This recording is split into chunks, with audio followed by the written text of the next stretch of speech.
करेंगे। अमेरिका के राष्ट्रपति डोनाल्ड ट्रंप और अरबपति कारोबारी एलन मस्क के बीच विवाद अब तूल पकड़ रहा है।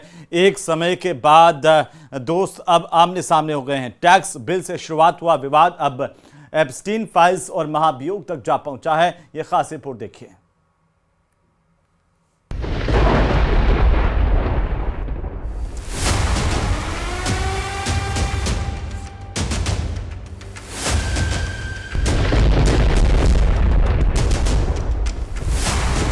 ट्रंप और मस्क की दोस्ती में आई दरार।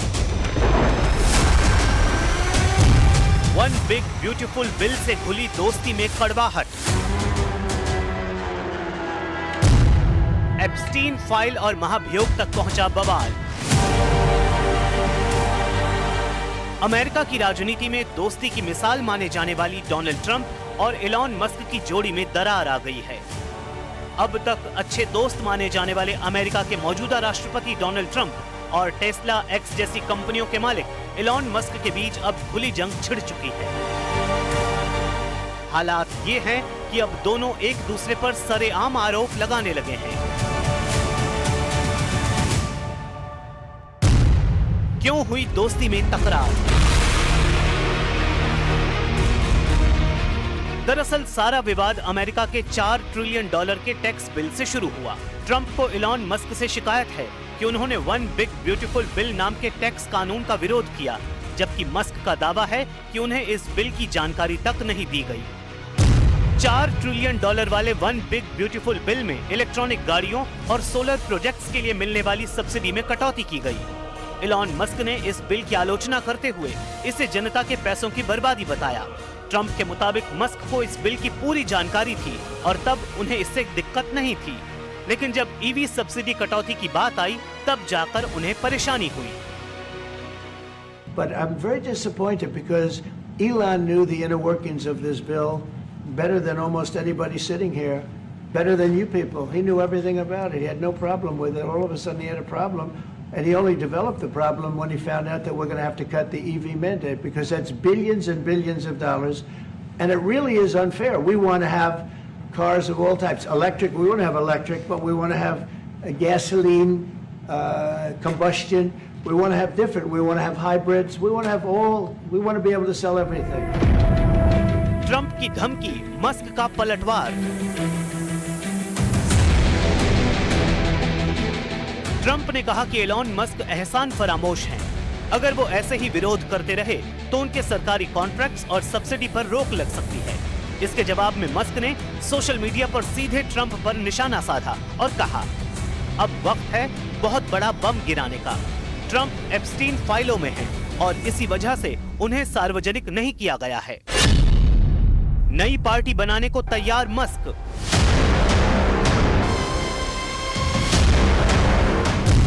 मस्क ने ट्रंप पर महाभियोग चलाने की वकालत की। एलन मस्क ने यहां तक कह दिया कि अब अमेरिका में एक नई राजनीतिक पार्टी बननी चाहिए जो देश के 80% मिडिल क्लास का प्रतिनिधित्व करे। उन्होंने जेडी वेंस को राष्ट्रपति बनाए जाने की बात कही और ट्रंप पर महाभियोग चलाने की मांग भी की। ये बयान सीधे मौजूदा राष्ट्रपति ट्रंप के राजनीतिक नेतृत्व को चुनौती देने वाले हैं। ट्रंप के साथ आए उपराष्ट्रपति वेंस। इस विवाद के बीच उपराष्ट्रपति जेडी वेंस खुलकर राष्ट्रपति ट्रंप के समर्थन में आ गए हैं।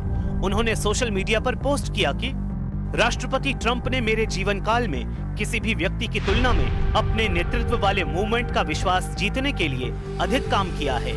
मुझे उनके साथ खड़े होने पर गर्व है। अब सवाल उठ रहा है कि क्या ये सिर्फ एक बिल का झगड़ा है या अमेरिका की राजनीति में एक नया पावर सेंटर खड़ा हो रहा है। एलन मस्क अब खुले तौर पर ट्रंप के विरोध में हैं, जबकि ट्रंप उन्हें राजनीतिक और आर्थिक दोनों मोर्चों पर जवाब देने को तैयार हैं। अमेरिका में दो महारथियों का यह टकराव अभी और आगे जाता दिख रहा है, यानी अमेरिका की राजनीति में ड्रामा अभी चलता रहेगा।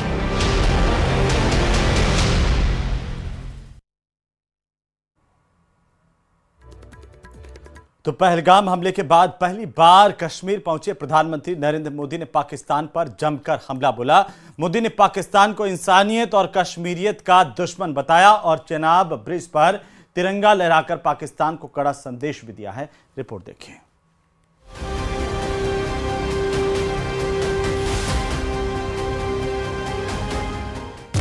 पहलगाम हमले के बाद पहली बार कश्मीर पहुंचे मोदी।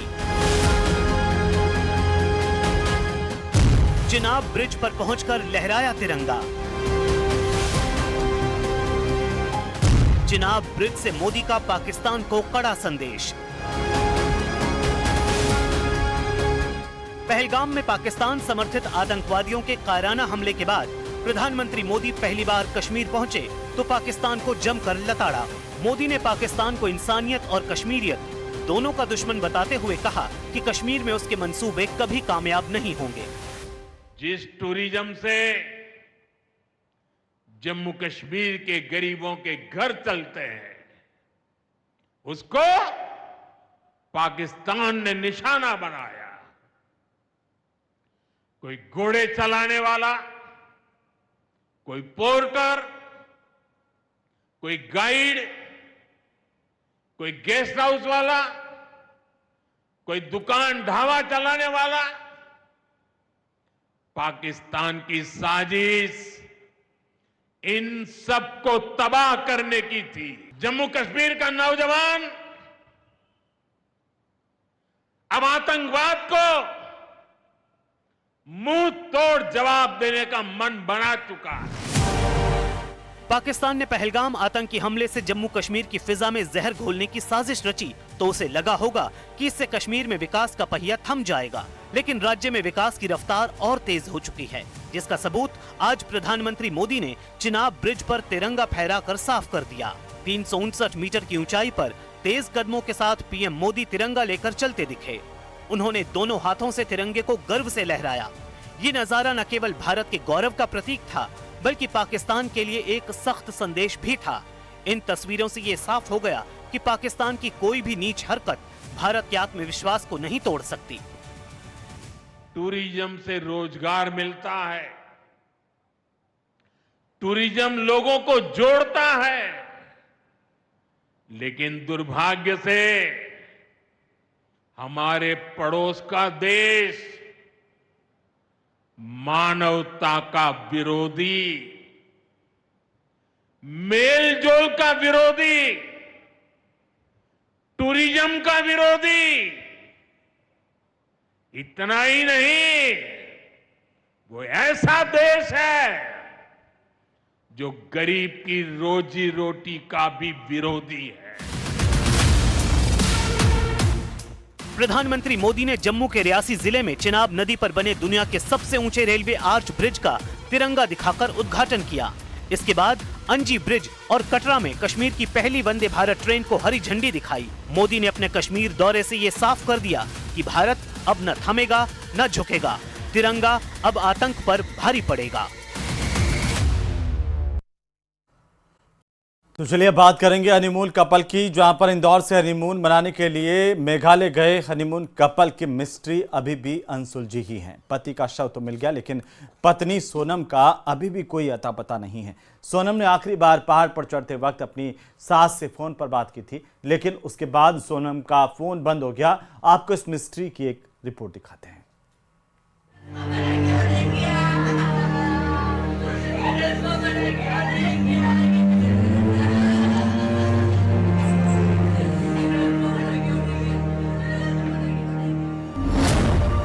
मई को हुई शादी।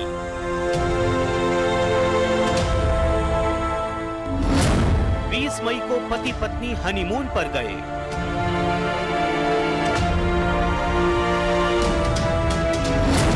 और फिर 23 मई को यह कपल लापता हो गया।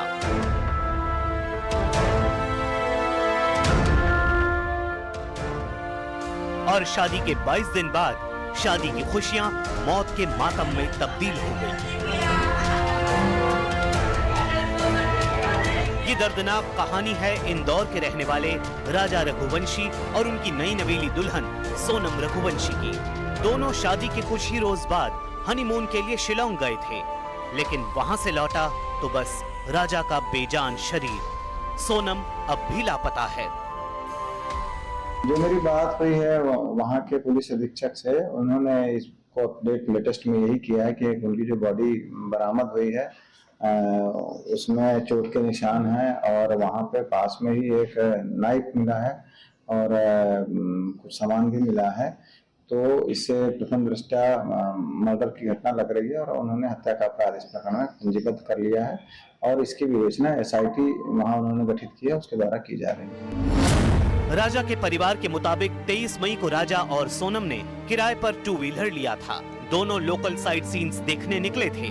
राजा की मां ने अपने बेटे और बहू से 2 बार कॉल करके बात की थी। बातचीत में बेटे और बहू ने बताया कि वो दोनों एक पहाड़ पर चढ़ रहे हैं। बातचीत में सोनम के हाँफने की आवाज भी आ रही थी क्योंकि सोनम उस रोज व्रत पर थी। तो खाना भी ढंग का नहीं है। कॉफी बुलवाई तो आधा मग्गा दूध होगा और उसमें है ना 2 गिलास पानी में और कॉफी डाल के दे दी। ऐसा लगा कि पता नहीं क्या पी रहे, तो मैंने तो फेंक दी उसको तुरंत। वहाँ तो ऐसे खाने के नाम पे कुछ भी नहीं है वहाँ पे। ये राजा और सोनम के अपने घर वालों से आखिरी बातचीत थी। इसके बाद दोनों का फोन बंद हो गया। घर वालों ने कुछ वक्त तो इंतजार किया, मगर जब रात हो चली तो चिंता सताने लगी। बाद में घर वालों ने शिलोंग पुलिस से संपर्क किया। पता लगा कि किराए से ली गई स्कूटी एक सुनसान इलाके में पहाड़ के नीचे मिली है। इस देश की डिफेंस के थ्रू क्यों इतना लाइटली लिया गया? हम लगातार चिल्लाते रहे, बोलते रहे कि इनके लिए हमें सेना की मदद चाहिए, हमें ड्रोन की मदद चाहिए, हमें CBI की जांच चाहिए, हमें हेलीकॉप्टर चाहिए, हमें ड्रोन चाहिए। अगर ये सब समय पर होता तो शायद राजा जिंदा होता और हमारी बहू सोनम भी हमारे साथ होती, हमारे हाथ होती। इस मामले ने तूल पकड़ा तो मध्य प्रदेश के मुख्यमंत्री ने शिलोंग के मुख्यमंत्री से फोन पर बातचीत की, जिसके बाद राजा और सोनम को ढूंढने की कवायद शुरू हुई, मगर तब तक काफी देर हो चुकी थी। 2 जून को राजा रघुवंशी का शव सोहरा के वेई सोडोंग झरने के पास 100 फीट गहरी खाई में मिला। बॉडी के पास से नारियल काटने वाला बड़ा चाकू मिला है। साथ ही राजा के पास से पर्स और कीमती चीजें गायब हैं। शिलोंग पुलिस ने इस मामले में हत्या का केस दर्ज कर लिया है। सामान जंगल में फिलहाल भी उनको कुछ मिला नहीं है, सिर्फ मोबाइल होता है हमने जी, बस इसके कुछ भी नहीं। और सोनम जी का कोई सामान मिला हो? कोई भी सामान नहीं मिला, ज्वेलरी पर कुछ भी नहीं। इनका भी सब सामान गायब है। राजा का सामान भी जो है चेन अंगूठी जो है, चेन अंगूठी ब्रेसलेट पर्स ये सब गायब हो गई। राजा की बॉडी तो मिल गई, लेकिन उनकी पत्नी सोनम अब भी लापता है। सोनम कहां है ये किसी को नहीं पता। मेघालय की पुलिस फिलहाल इस मामले की जांच कर रही है।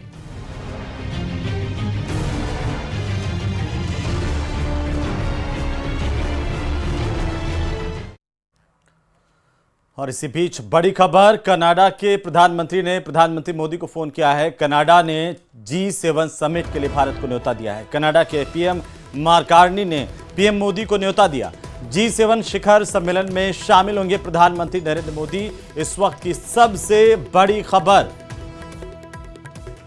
तो कनाडा के प्रधानमंत्री मार्क कार्नी की तरफ से PM मोदी को G समिट के लिए न्योता दिया गया। G7 समिट को लेकर के भारत को न्योता दिया। प्रधानमंत्री नरेंद्र मोदी से कनाडा के प्रधानमंत्री ने बात की है।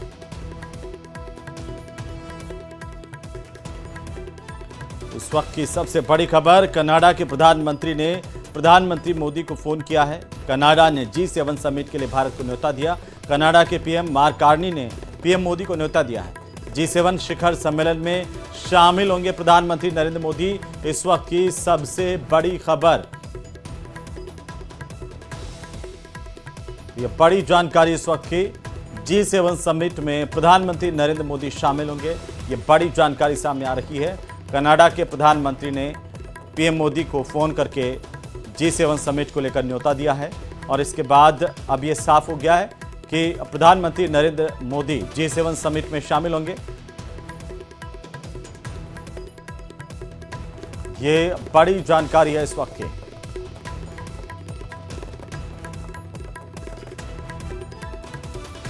कनाडा के प्रधानमंत्री की तरफ से PM मोदी को फोन करके न्योता दिया गया G7 समिट में शामिल होने के लिए और इसके बाद अब भारत की तरफ से ये साफ हो गया कि प्रधानमंत्री नरेंद्र मोदी G7 समिट में शामिल होंगे।